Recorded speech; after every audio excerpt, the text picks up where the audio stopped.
کیا سماعت سورہ رحمان سب سننے والوں کے لیے یکساں رحمت و معرفت کا سبب بنتی ہے؟ دو مختلف سوال. ایک تو یہ کلندر پاک رحمۃ اللہ علیہ نے فرمایا کہ جو بھی سنتا ہے اللہ کی توفیق سے سنتا ہے،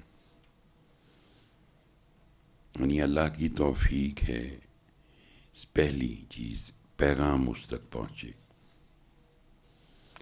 کسی کے دل میں ڈالے کوئی پیغام وہاں تک لے جائے، اس کے بعد وہ بیزاری ظاہر کرے، اریٹیشن فیل کرے یا جو بھی کرے، تو اس کا مطلب یہ کہ اب اس کے اندر رغبت نہیں رہی، رغبت نہیں ہے جس کی وجہ سے نہیں سن سکتا. چونکہ قرآن میں یہ بات کہی گئی، اللہ نے فرمایا اللہ ان کو ضرور سناتا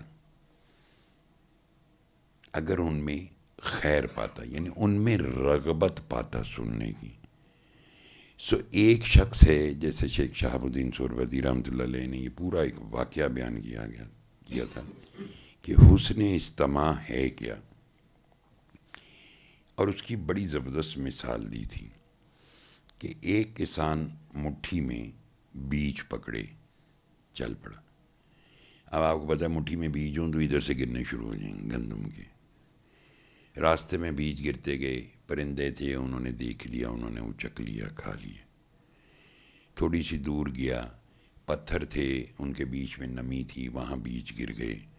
نمی کی وجہ سے وہ بیج اس میں اگے، لیکن چونکہ آگے پتھر تھے تو ان کی جڑیں زیادہ ایکسپینڈ نہیں ہو سکیں تو وہ جل گئے. پھر وہ آگے گیا، کانٹے تھے، کانٹوں میں گر گئے، وہاں بھی نمی تھی تو کانٹے جو تھے وہ سارے وہ نکلے پودے ان کو کھا گئے. فائنلی ایک بالکل اسٹریٹ زمین تھی، فرٹائل لینڈ تھی، اس میں لگے اور خوب فلرش. انہوں نے کہا ایک ایسی مثال ہے جیسے پہلی تھی، دانے گرے پرندے اچک کے لے گئے. ایک بندہ سننا ہی نہیں چاہتا، آپ اس کو فورسفلی کلام سناؤ، یار سن لے اللہ دا واسطہ سن لے تیری صحت ٹھیک ہو جائے گی، بچوں مندہ ہی نہیں. وہ سنے گا، یہ ناممکن ہے کہ اس کا اثر نہیں ہوگا. قرآن ہے، سچ ہے، حاکم ہے، ہر صورت دقت آری ہوگی، کچھ نہ کچھ اثر ہوگا. ابلیس صاحب اس پرندے کی مانند اس کا جتنا امپیکٹ ہے اس کو محو کر دے گا، ختم کر دے گا. اب وہ پتھر میں گرتا ہے، بیج نکل آتے ہیں. وہ سننا چاہتا ہے خیر کی بات، لیکن اس پہ عمل نہیں کرنا چاہتا. جب نہیں عمل کرنا چاہتا تو رکاوٹ آ گئی، ابلیسی اشارہ آ گیا، تو وہ نکلا پودا، اس کا اثر ہوا، مرجھا گیا، جل گیا. تیسری جگہ کانٹے تھے، سننا چاہتا تھا، سننے کے بعد اس پیغام کو لوگوں تک پہنچانا چاہتا تھا، لیکن اس کی خواہشات اتنی تھیں کہ وہ نہ اس کو صحیح سن سکا، نہ اس کو آگے پہنچا سکا. کانٹے سمبلائزز کہ وہ خواہشات کو، ڈیزائرز کھا گئیں سارا کچھ. جب ہم صحیح سنتے ہیں تو ہمیں رغبت ہوتی، سننا چاہتے ہیں ہم. کلندر پاک ہمیشہ ایک بات کہا کرتے تھے، سن لو پہلے، سننے سے پہلے بابا تم سے فیس لے گا. تو لوگوں کے کان کھڑے ہو جاتے تھے، پیسے کی گل شروع ہو گئی. کہتے تھے اس کی فیس یہ ہے، پہلے بابے سے وعدہ کرو کہ تم اس کو سننے کے بعد دکھی انسانیت تک پہنچاؤ گے، لوگوں تک پہنچاؤ گے. تو پتہ یہ چلا کہ سننے سے پہلے ہی آپ کو ارادہ باندھنا ہے کہ میں اس کو پھیلاؤں گا. اگر آپ نے ارادہ باندھا اور وہ ارادہ آپ کا ٹوٹ گیا، کس سبب ٹوٹا؟ کہ آپ کے اندر کہیں فورسفل آپ نے عہد کیا تھا، جبر، میں کوئی گالی تھی مینو ٹھیک کرو پھر دیکھو میں کی کرنا. تو اس کا جو امپیکٹ ہوا وہ کچھ عرصے بعد ظاہر ہو گیا. خواہشات اتنی ہیں ہمارے اندر کہ کسی چیز کا سننا، اس میں خیر کا ہونا، یا اس چیز کو اس کی اصل روح کے ساتھ کہیں پہنچانا، اس کے بیچ میں جو ڈسٹریکشن ہے وہ نفسی خواہشات ہیں. سو بندہ سنتا ہے اللہ کی توفیق سے، سن لیا. میں نے آپ کو کیٹیگریز بتا دی: سننا، پھیلانا، سننا، نہ پھیلانا، وغیرہ وغیرہ ساری چیزیں. اب آپ نے کہا کہ جی کلندر پاک نے فرمایا کہ جی وہ نصیب سے نہیں، کلندر پاک رحمۃ اللہ علیہ نے فرمایا توفیق سے سنتا ہے، اور توفیق جو ہے وہی اس کا نصیب ہے. یاد رکھو کہ اس نے سن لیا، لیکن سننے کے بعد وہ اثر بھی محو ہو گیا نا. اللہ تو ہمیں ہر حال میں بچانا چاہتا ہے. مثلا یہ ہماری زندگی کتنی لمبی ہوتی ہے، 70 سال، 80 سال، 100 سال. اس میں روز مرہ کے حساب سے، ہر سانس کے اعتبار سے ہمیں کوئی بہتر چیز جو اللہ نے بتائی ہے اس طرف راغب ہونا ہے، اس طرف چلنا ہے. اگر ایمانداری سے اپنی زندگیوں پہ ہم غور کریں، ہم نے کتنی سانسیں ضائع کی ہیں. کبھی ہمیں خیال ہی نہیں آیا وہ یار بس کافی ہے نا یار، میں نماز پڑھ لینا ہے، بس کافی نہیں گا، روزہ بھی رکھ لینا ہے، کافی نہیں گا. یہ تو ذکر ہے، فکر کہاں ہے؟ یہ تو ظاہر کی پاکیزگی ہے، باطن کی پاکیزگی کہاں ہے؟ سو ہم ٹائم ویسٹیج بہت ہے یار. سارا دن ہے، آپ 24 گھنٹے ہیں زندگی کے، ایک دن کے، اس میں ہر گھنٹے میں 60 منٹ ہیں، ہر منٹ میں 60 سیکنڈ ہیں. کلندر پاک فرمایا کرتے تھے دعا کرو بابا کی ہر سانس انسانیت کے کام آ جائے. انہوں نے تو ویسٹ ہی نہیں کیا ٹائم. وہ کہتے تھے بیٹے بابا وقت نہ ضائع کرو، موت کا کوئی بھروسہ نہیں. جیسے کہا نا حضرت لقمان نے بیٹے کو، بیٹا توبہ وقت سے پہلے کر لو، یہ موت ناگہانی آتی، بتا کے نہیں آتی کبھی بھی. سو وی آر ویسٹنگ ٹائم. سو آپ نے سن لی، بہت اچھا کیا. آپ نے نہیں پھیلائی، پودا مرجھا گیا. آپ کے اندر ہی وہ فلرش ہوا تھا روشنی، وہ رحمت کا پودا، وہ بیچ کلٹیویٹ ہوا. آپ نے ہی، آپ کی سوچ نے اس کو جلا دیا. اللہ نے تو بہت مہربانی کی تھی ہم پہ. سو آپ قصوروار ہم ٹھہرے. سو اب اگر ایک بندہ سنتا ہے صرف اس لیے کہ میری بیماری ٹھیک ہو جائے، ایک بندہ کہتا ہے یار یہ اللہ کا احساس کتنا خوبصورت ہے، آج رب نال گلاں ہون گیاں ساریاں. بندہ بیٹھے ویسے ہی آنکھ بند کر کے کلندر پاک کہا کرتے تھے صحیح بابا تھوڑی سی تنہائی بھی بہت ضروری ہوتی. کبھی اکیلے بیٹھ کے، جب کوئی نہ ہو تو صرف رب ہوتا ہے. جب بندہ اکلا ہو یا دو ہوں تو تیسرا رب ہوتا ہے نا. تو جب اللہ ہوتا ہے تو ویسے ہی میں کہتا ہوں تو آنکھیں بند کر کے رات کو 3 بار اللہ پڑھ کے اللہ سے بات کر کے دیکھو. آپ سے کوئی بات نہ کرے گھر میں، آپ کو کیسا لگے گا؟ چلو ایسا سوال کرتا ہوں سب سے. سارے سوشل بائی کاٹ کر دیتے ہیں تو میرا خیال ہے ہم نے خودکشی کر لینی.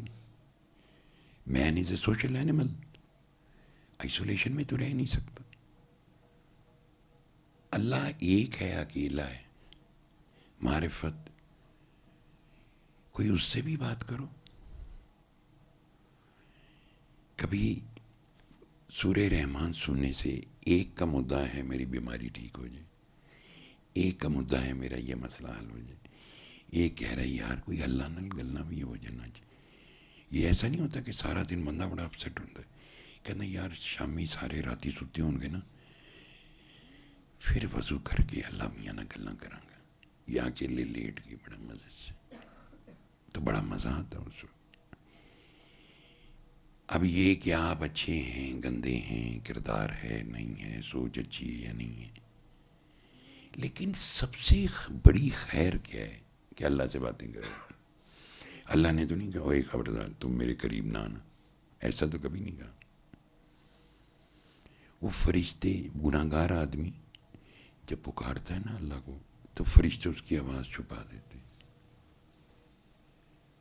پھر دوسری بار اللہ یا رب کہتا ہے وہ پھر چھپا لیتے، تیسری بار پھر پکارتا ہے پھر چھپاتے، جب چوتھی بار کرنے لگتے ہیں اللہ کہتا ہے تمہارا مسئلہ کیا ہے، پہلے یہ بتاؤ۔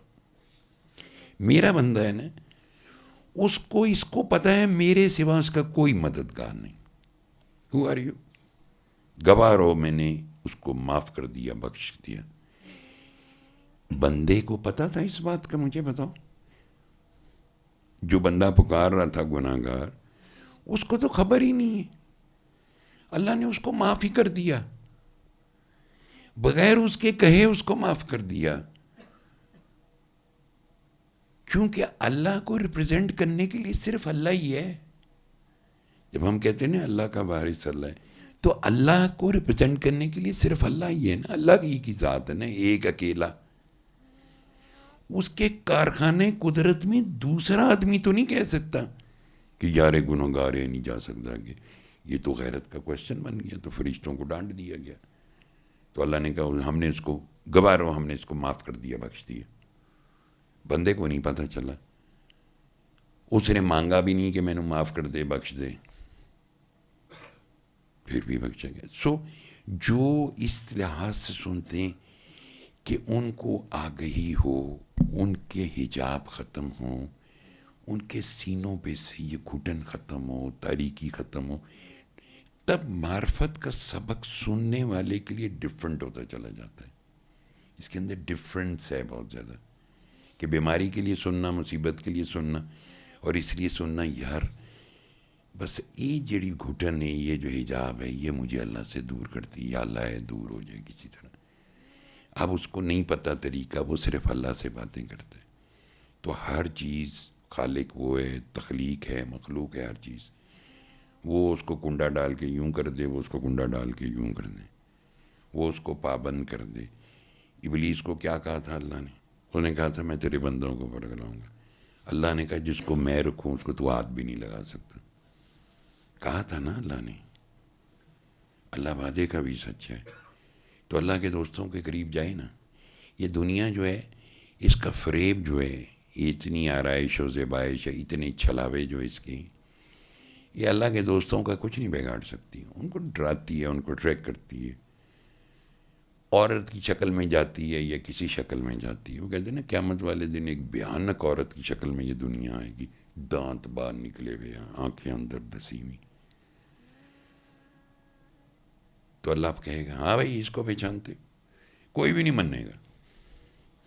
میں نے کہا یہ وہی ہے جس کی تم تقلید کرتے تھے، سب سے پہلے تو اس کو پھینکو دوزخ میں۔ وہ کہے گی ایک منٹ رب کائنات، یہ جو میرے فالوورس تھے ان کو بھی میرے ساتھ بھیج۔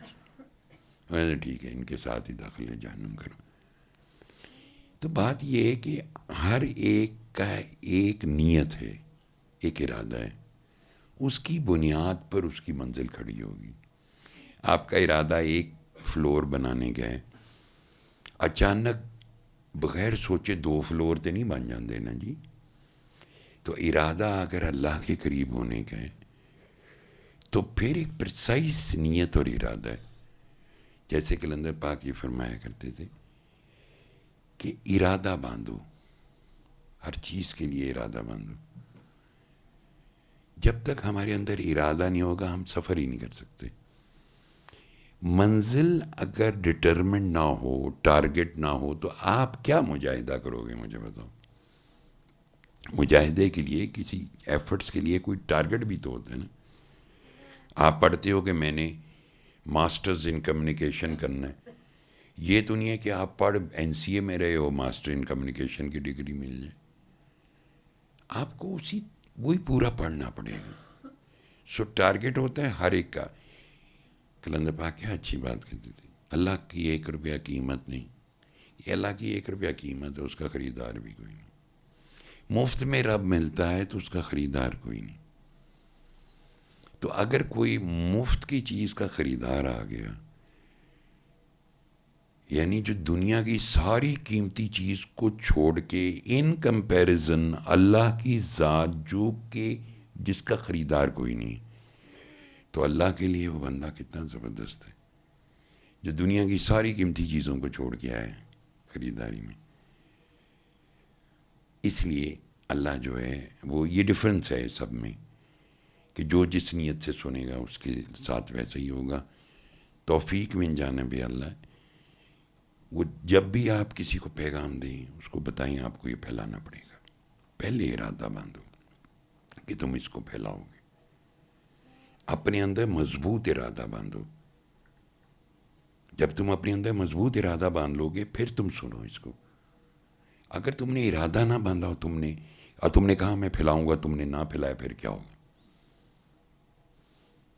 اس لیے یہ سفر سب کا سے لگتا ہے کہ ایک نے سورہ رحمان سنی, سب نے سورہ رحمان سنی تو سب برابر ہو گئے. نہیں, ایسا نہیں. سب کے اپنے اپنے ٹارگٹ سے. کوئی صرف اللہ کے لیے سنا, کوئی کہنا یار فقیر دی گل ہے وڈی ہے, پتہ نہیں مطلب ہے یا نہیں ہے, سنتے لئیے پہلے. پھیلاتے بھی ہیں چونکہ فقیر کا حکم ہے. یہ ایک نئی ڈائمینشن ہے. وہ فنا فی الشیخ فنا فی المرشد والے آ گئے, وہ پاگل دیوانے آ گئے. کسی نے کہا یار اللہ اس بات سے خوش ہوتا ہے کیونکہ قرآن میں جب ہمارا کلام پڑھا جائے تو اس کو خاموشی اور توجہ سے سنو تاکہ تم پر رحم کیا جائے. انہوں نے کہا یار یہ اللہ کا حکم ہے, آرام سے سنو اس کو. یہ لے کے کہاں جائے گا؟ پہلے اس کے اندر اس کا ادب احترام ڈیولپ ہوتا ہے, پھر آگے کو جاتا ہے.